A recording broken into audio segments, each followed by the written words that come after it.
What's up everyone, welcome to Heroes Avenue. My name is Darren and I just watched the Aquaman movie and it was hella good. I'm gonna watch it again for a second time this week on the actual premiere day. Yesterday I actually watched it with Rob. We watched it with the Amazon Prime account, and man, the whole crowd in that movie theater was so engaging. I love doing movie premieres just because like you get the most like hypeness out of the crowd. Like everyone's just interacting with it and everyone's clapping, everyone's like crying if there's an emotional scene, and it's definitely the way to watch a movie. So today I actually want to do a list of 5 things I want to see after watching Aquaman in the DCEU. So if you have not watched Aquaman at all, just know this is going to be a spoiler zone video. So if you watched it, definitely stay here. If you haven't and you don't want to be spoiled at all, definitely go back and watch Aquaman and then come back to this channel later. Alright, so for those who are staying around, here we go. In no particular order, I'm going to list out the 5 things I want to see after watching Aquaman, alright? So the first one is a non-CGI villain that is not two-dimensional. With that being said, Patrick Wilson's Ocean Master, dude, he did a really great job. He was villainous, he had a strong motivation, and he looked real. I mean, he doesn't look like this gray CGI character that just looks computerized. He like Steppenwolf, or Ares. No, he looked villainous. Like Patrick Wilson is an amazing actor already, and putting him as the villain or the antagonist of a movie and putting a strong motivation behind him, man, he was really good. He played that part really well. I'm a huge fan of Ocean Master. I've read him in the comics and I've seen the animated movies, and he definitely played the part. He embodied that character. A lot of these characters, or a lot of these actors in this movie, definitely embodied the fuck out of their character. Excuse my language, but yeah, Patrick Wilson, he did a great job. So if DC learns anything throughout this whole success of Aquaman, one thing I want them to take is to make a really great villain. And the movies is only as great as its villain, because all the heroes are already great, but making a really strong villain with a strong motivation will make the movie more successful than it really is. Alright, so the second thing I want to see is a story with a lot of heart. This movie had a lot of heart. This was a very personal story to Arthur. He feels like he's between two worlds, like he's not accepted, and then at the end of the movie, he's accepted, people embrace him, he got reconnected with his mother. Man, and the reconnection with his mother was so enjoyable. Like there was so much emotion going on. I felt like I needed to cry as well. Throughout the movie, Arthur thinks that his mom is dead. Like he pretty much gave up looking for her, and then when he finally found her, you see in his face like, oh my god, this is really you. Like you're like, I'm seeing you again, and I'm older. I got this beard. I hope you recognize me. And it was a very touching moment, and I love every moment of that part. So yeah, this entire story had a lot of heart to it.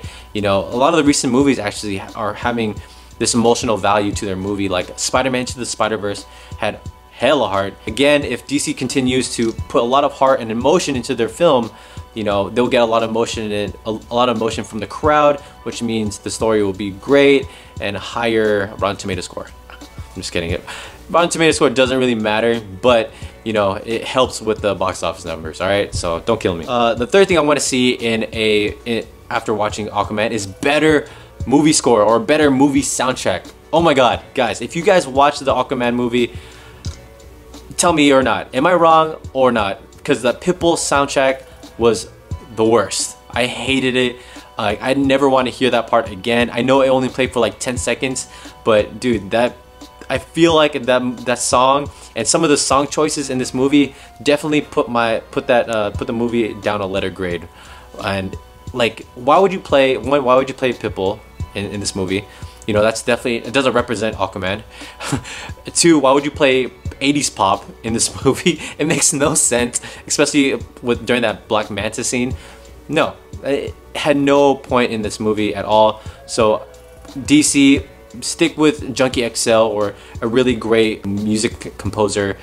Man, he definitely needs, like, James Wan, I feel like he thought this was like a Fast and the Furious movie where, you know, it's okay to play, you know, Pitbull because it fits that genre. It does not fit this genre at all. Just so take out Pitbull out of all the DCEU movies ever, and I think we'll be okay. And 80s songs, all right? Maybe for Wonder Woman because it's set in the 80s, but Aquaman, no. Like, I love 80s music a lot. Like that's one of the genres that I listen to on the daily. But 80s music does not belong in an Aquaman movie. We're better off playing White Stripes, you know, Queen, and like just 80s rock, right? Just stick to that. That was such a random choice, a random music choice for James Wan. I don't know what he was thinking. Anyways, so the fourth thing I want to see is a strong supporting cast.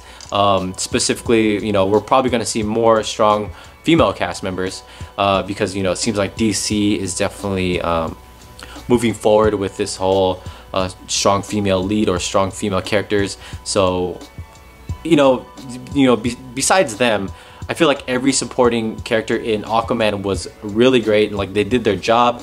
You know, without them, I think this movie would flop. I feel like if we didn't have Amber Heard, Willem Dafoe, Patrick Wilson, Nicole Kidman, I think this movie wouldn't be as great as it is right now. I think all of them are definitely a team. They did their job, and they did an amazing job.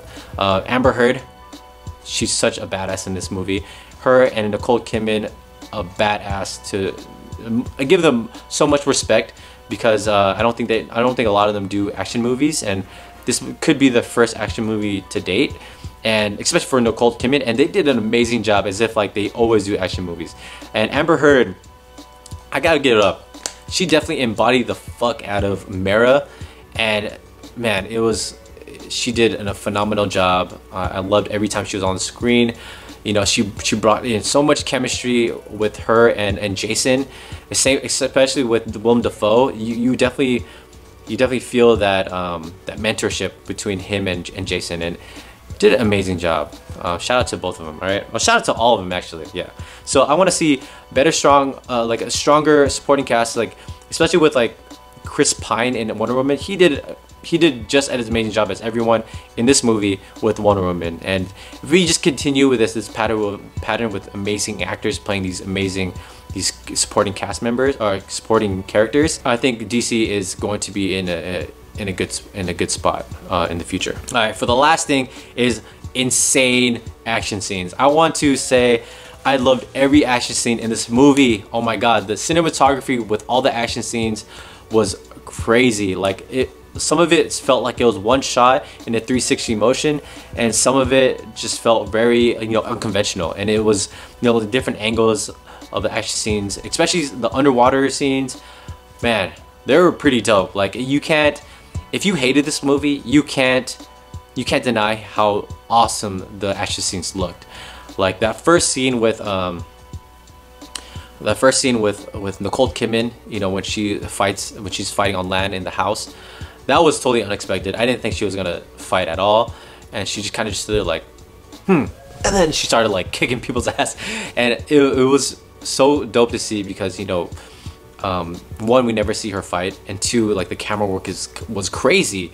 Almost felt like The Matrix, like the fighting style. It was crazy, and you know, that's something that we failed to get in Justice League. You know, we expect for a Justice League movie all the fight scenes would be crazy, right? But no, you know, Justice League didn't do that. You know, fortunately, we got a really amazing fight scene with Batman in Batman vs Superman. You know, shout out to Zack Snyder, and I feel like the action scenes in Aquaman definitely almost reaches that bar, but you know, not as good as the Batman warehouse scene, definitely not. But yeah, hopefully, you know, we see more action scenes in the future where like the cinematography is like increased 10 times, and it's just like I really hope, like, I don't know how Shazam's action scene is gonna look like, but I really hope you know, it reaches that bar, because I don't think Shazam has a crazy fight, like I don't think he has crazy fight scenes.